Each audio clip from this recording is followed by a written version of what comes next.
Reka ndabaramutse mwe muriko muranyumviriza muri impande ziratandukanye abari Ngozi, Bujumbura, Makamba, Kibitoke aho mudukurikiye muherereye hose Nyagasani Yezu nakomeze abane namwe.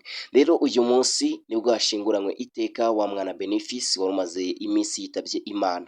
Mu minsi yashize nibwo hamenyekanye inkuru y'akababaro ivuga ko umwana Benefice yitavye Imana. Ni umwana mwamenye cyane no ku mbuga nkoranyambaga, abantu bari kugenda bahererekanya amafoto ye bavuga ko arwaye ikibazo cyo kubyimba amaso, yararwaye amaso ye yarabyimbye. Rero ibi bikaba byaraje kumuviramo kuba yakitaba Imana. Abaganga bakoze uko bashoboye ariko uyu mwana ntiyaza kuba yakira. Rero abaganga baje kuvuga ko uyu mwana yishwe na kanseri y'amaso. Ni umwana rero mwamenye cyane no ku mbuga nkoranyambaga, abantu benshi cyane mukagenda muhererekanya amafoto ndetse n'amavideo yiwe ari kwa muganga. Rero uyu munsi nibwo yashinguranywe iteka hariya iwabo i Bujumbura, niho yashinguranywe iteka uyu munsi. Rero umuryango yaboneyeho gushimira buri umwe wese wagize icyo abafasha, dore ko hari amafoto yagiye acicikana ku mbuga nkoranyambaga, harimo bari kugenda bamwakira ubufasha, bari kureba ko basi bamujyana mu bindi bitaro byo hanze bigiye bikomakomeye, arebe ko yavurwa ano maso, arebe ko yakira. Rero umuryango we waboneyeho gushimira buri umwe wese wagize icyo abafasha, dore ko hari umunyarwenya hariya mu Burundi nawe wabafashije. Uwo munyarwenya akaba yitwa Tijo Recomedy. Tijo Recomedy ari umwe mu banyarwenya bafashije uno mwana kugeza uno mwana agiye yavamo umwuka.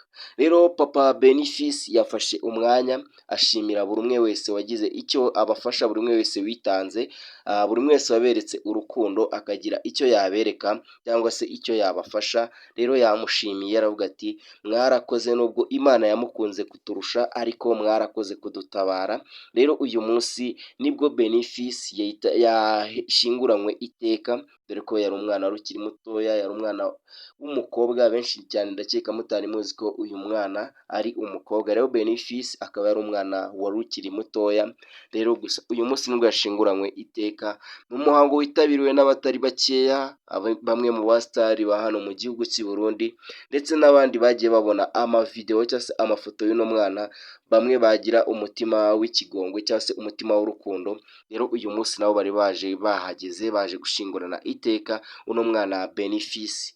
Ni umwana agiye ababaza abantu benshi cyane hano ku mbuga nkoranyambaga, dore ko yitavye Imana akiri mutoya, yari umwana wari ukiri mutoya gusa Imana yamukunze kuturusha. Rero abantu benshi barimo bavuga ati Benefice igendere, aheza ni mu ijuru, aheza ni mu ijuru, ati burya Imana ati yagukunze kuturusha, ati kandi igendere mu ijuru wibere akamarayika wari ukiri mutoya, ati nta byaha wigeze ukora Benefice, igendere wibere akamarayika.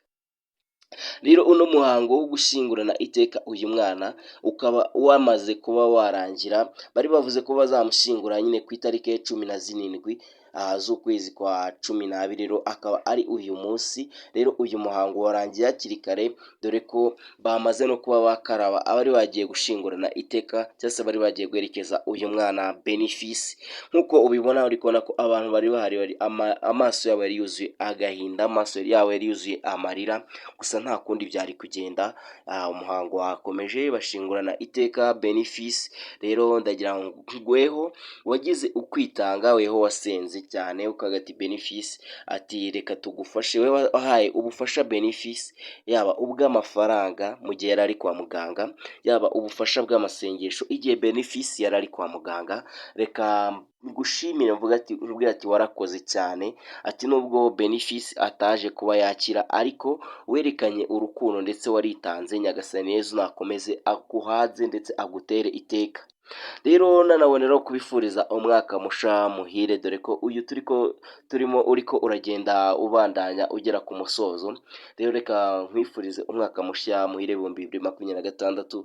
Rero Benefice nawe utabashije kuba yawusoza, reka tumubwira ati Benefice igendera, aheza ni mu ijuru, atigenda kandi uzavukane na Yesu, dore ko ku itariki 25 z'ukwezi kwa 12 aribwo hazaba Noheli, kandi Noheli burya ni y'abana. Rero reka Benefice tumubwira ati isangire Yezu Kristo muzavukane, ati uwo munsi muzabe muri kumwe, muzadutegure Noheli, dore ko uri akamarayika wari ukiri akana gatoya.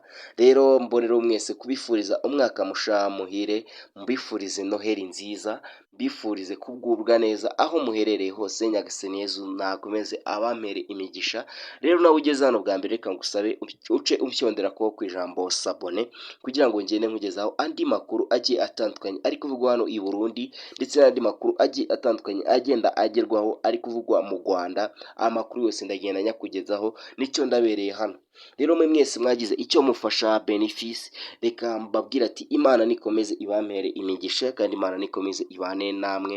Rero Benefice tumubwira ati aheza ni mu ijuru, kandi tuboneraho no kubwira ababyeyi ba Benefice aho baherereye hose, tubabwira ati mwihangane cyane, kandi kubura umwana cyangwa se kubura umuvandimwe tuzi uko bigenda, ndetse tunashimira cyane uyu munyarwenya Tijole Comedy. Uyu Tijole Comedy ni umwe mu banyarwenya bafashije uyu mwana kugeza ubwo avuye mu mwuka, gusa yagaragaje urukundo. Rero Tijole Comedy, reka tugushimire aho uherereye hose. Nyagasani akomeze agutere iteka, Nyagasani akomeze akumpere imigisha. Ndabakunda cyane.